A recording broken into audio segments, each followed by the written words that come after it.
videographers? Well, this video is going to cover what I did on Christmas Eve.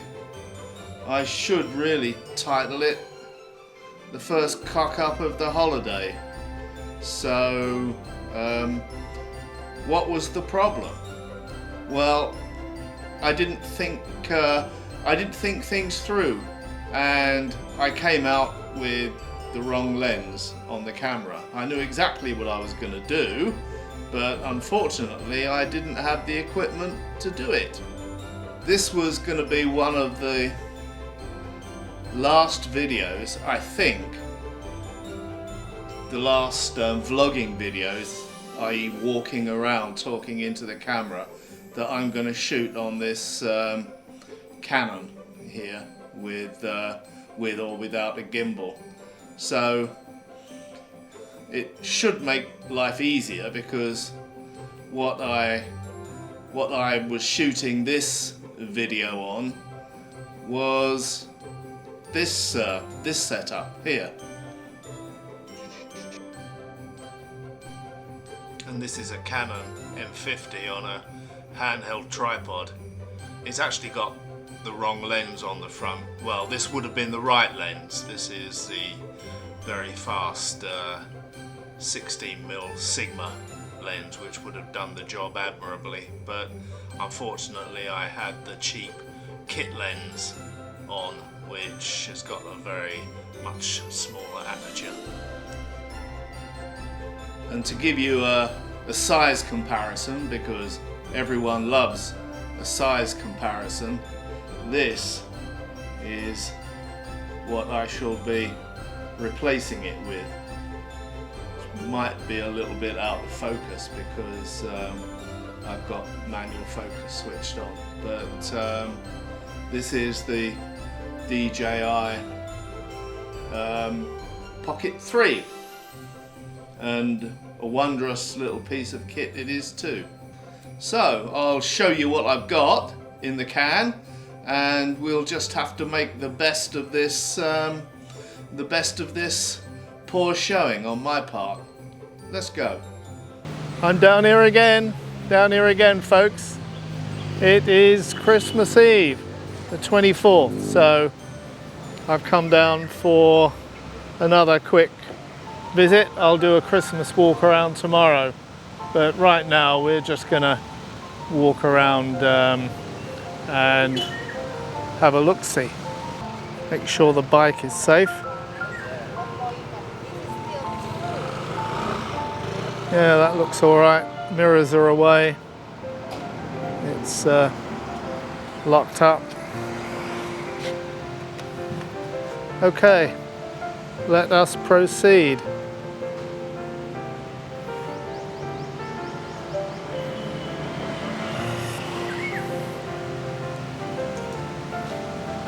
What we're going to do is just walk down here under the cover of the trees. There is a cruise liner in over there, and the usual thing on the beach. So I've got the gimbal on again today. It's a day's work setting it up, although I am getting faster, I must admit.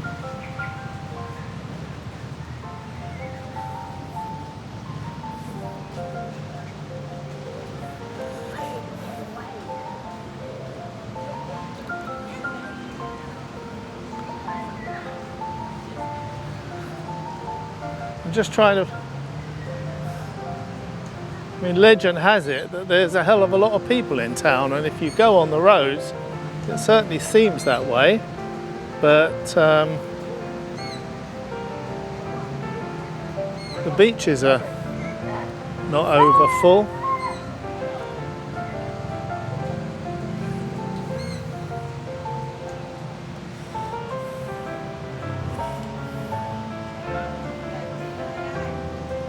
Well, there we are.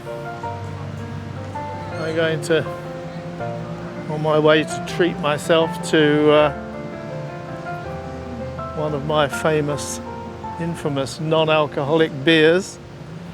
This last video that I posted, I wanted to finish it with a piece of commercial video, you know, from a band that I really like, and you know, the final words to the video were quite relevant, and so I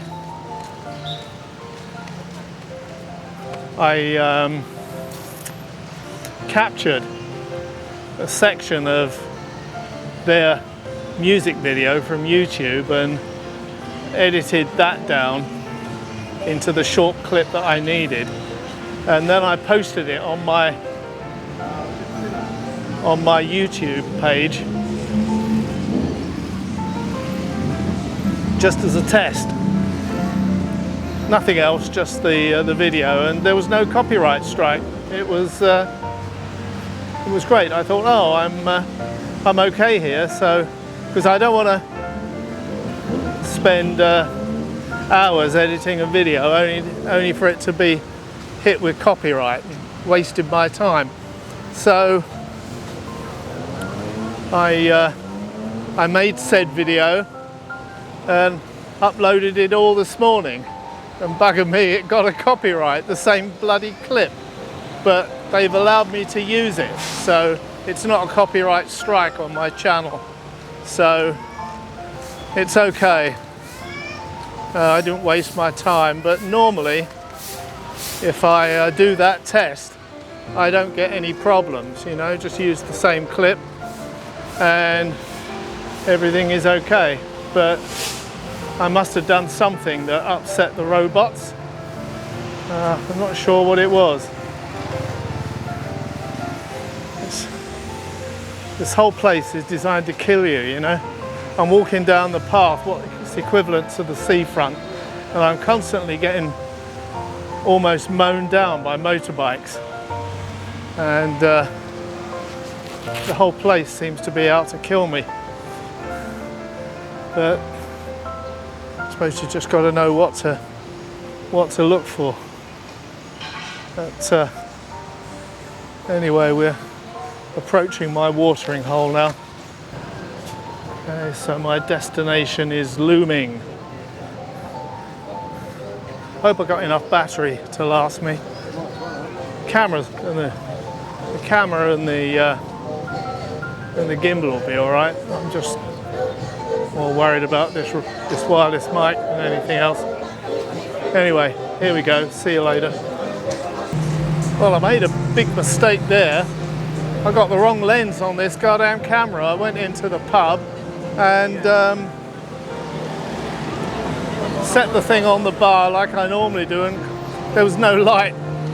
So here I am. I've had a couple of the alcohol-free beers, so I'm ready to rule the world. Gee, I'm crossing the road. Thank you. So anyway, all is good, knock on wood. Just talking to a guy in the pub there from Liverpool. So happens I support Liverpool, so Christ, he had a most incredible accent. It's like Steven Gerrard on steroids, you know. Amazing Liverpool accent. Well, he comes from bloody Liverpool, so he should do, shouldn't he? But just adjust the light again. Yeah, so I'm going to head back to the car now and head back to the bike, which is about half a mile down the road here, and make my way home and knock up some steak, egg and chips for tonight. A real gourmet dish, I don't think, but yeah. I tell you, I spent a ruddy fortune in the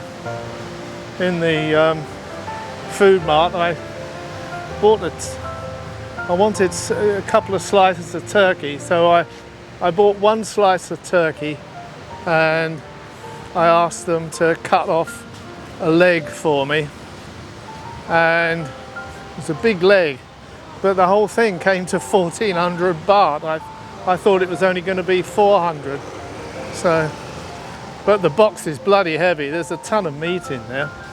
So, well, I'll get at least 2 dinners out of it, I guess. But turkey is really expensive. The frozen turkeys, a pre-cooked frozen turkey this year, 5,000 baht. Sod that for a game of soldiers. I'm not spending that money. So it's much better for what I want now. It's just better to just buy the little pieces from the deli and go with that. So anyway, big cook up tomorrow. Apart from the turkey, as I've just said, I've got all the vegetables and that. I'm gonna do a Yorkshire pudding and roast potatoes in my new oven. And I had a sort of a stroke of luck today. I got a phone call yesterday. I got a phone call from the camera shop that my new camera has arrived. I ordered it about 2 months ago. It's a DJI Pocket 3, which is a real light, tiny, light little camera for vlogging, for doing this sort of thing. So I'll still use this camera for my sort of indoor stuff that I set up, but that little Osmo is fabulous for just walking around. You can stick it in your pocket almost. It's tiny and it's already on a gimbal. It's a gimbal, camera and gimbal combined, you know. Does everything, and it's really, really good for low light. So it would have been perfect for me shooting in that pub, but I didn't have it. I've got to set it up tonight. It's quite amusing because you buy something like this nowadays, and if you think you're going to take it out of the box and it's going to work, you're very much mistaken. The lady in the camera shop said, "Can you spare the time? It's best if we get it out of the box and check it works and we can set it up." And I'm glad I did. I took her up on it because it took her about an hour. Because first of all, before you can do anything, she had to download the app on my phone so the phone could talk to the camera to tell the camera what to do. And oh my God. And because I've got an old iPhone, I thought, well, this is never going to work. But it did eventually. So hopefully that's the worst part of it done, and I can just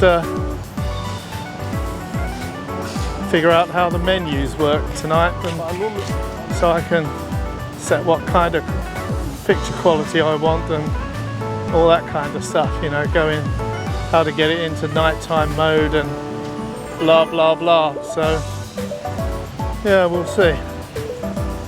Anyway, we're getting close to the bike now, so I'll switch this off. I may or may not put in another video from home. So, cheers. So, what did you do after you came out of the pub then? Well, I went home and I made myself something to eat, which I've now forgotten. It wasn't Christmassy at all. I wasn't going to attack the turkey until the next day. And then I settled down to watch some movies, and my Christmas Eve viewing tends to lean towards ghost stories, in fact, Actually, I started off with a non-ghost story in the afternoon. I bought myself a cheap local copy of the original Puss in Boots movie. And I remember watching it before, and I just love these like Pixar animations. You know, I'm not a great cartoon fan, but these things are just so lifelike, the expressions on the faces and everything. And after a while, you just forget that they're not real actors, you know.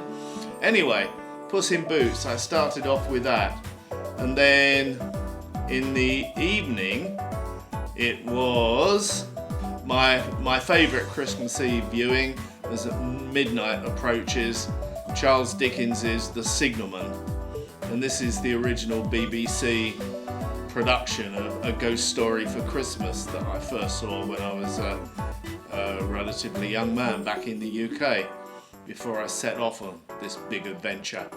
So that was next. Oh yeah, then the next one was a really good thing. It was an adaptation of Frederick Forsyth's The Shepherd.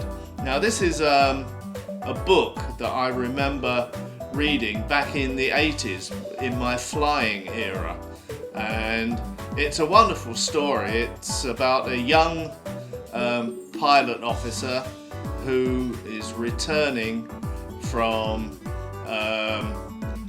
his airfield in Western Germany on Christmas Eve to his base, to a local base in the east of England.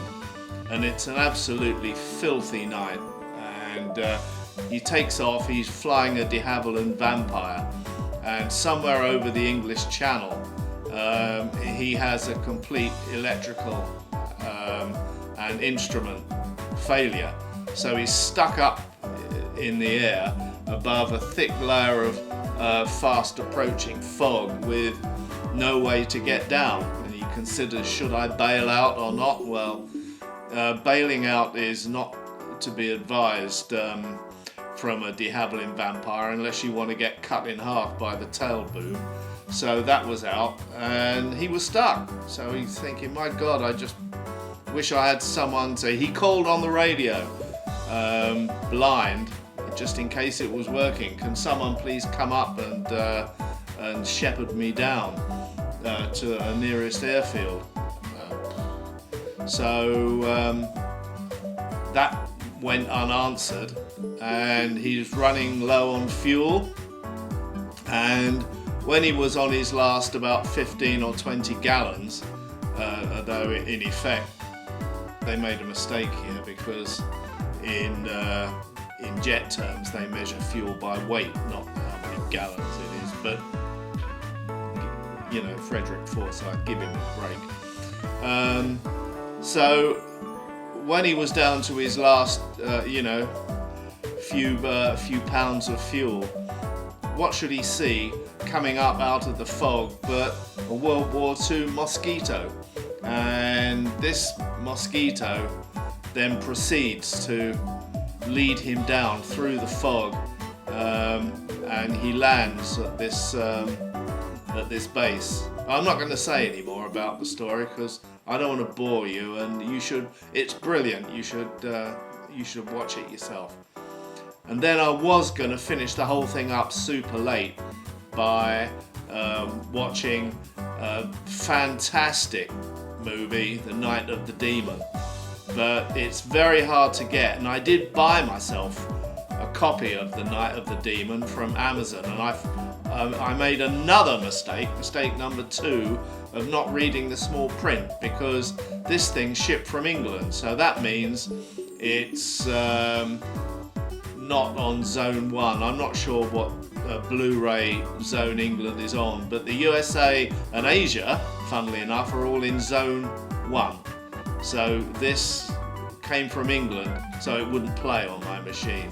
So I'm still trying to find a way of getting hold of a copy, which I've yet to do. So anyway, that was my Christmas Eve. Cheers.